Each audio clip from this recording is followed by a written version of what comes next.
My grandfather immigrated from the Netherlands in the late 50s, and he arrived with next to nothing. After some time, he started up a small farm, growing onions and radishes. And in '79, he started Spring Valley Gardens with my dad.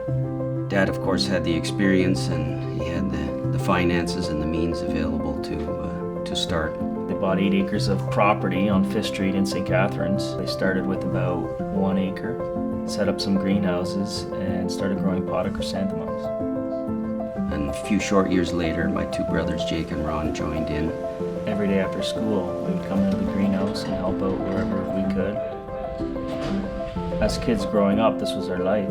After high school, I started growing with my dad. We would pick and choose crops that we wanted to grow where there seemed to be a demand. Poinsettias, chrysanthemums, we would fill in the summer with a crop of tomatoes, and that's how we got started, producing potted plants. The knowledge base increased. We started to become more and more diversified with our crops. The quality started getting better. We started selling to other markets. We started getting involved in the Ontario Food Terminal in Toronto, so we could increase our margins, and slowly on we were able to make a profit. Today we've evolved to 10 acres of underglass production and 6 acres of field production. Once we got into hydroponic cut tulips, we built a wetland, which is a biological way to treat our water so that we can reuse it. And for us, it's very sustainable production.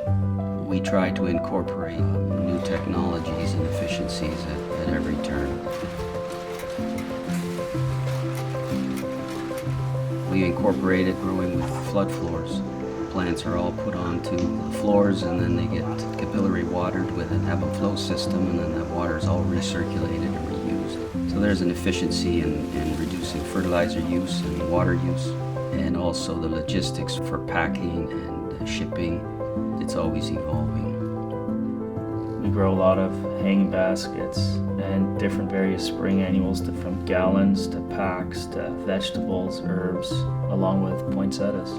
Hydrangeas has been the latest crop that we got into, and being located where we are along the shores of Lake Ontario, it's the perfect climate for producing hydrangeas outdoors to sell them as dormant plants to other growers all over North America. Dad always instilled in us The values of customer service and creating a quality product. it was very, very important that the customer would be happy. The rest would fall in place. And it's these values that inspire us as we move to the future. At where we are today, of course, we have been blessed and provided for that we must acknowledge as well.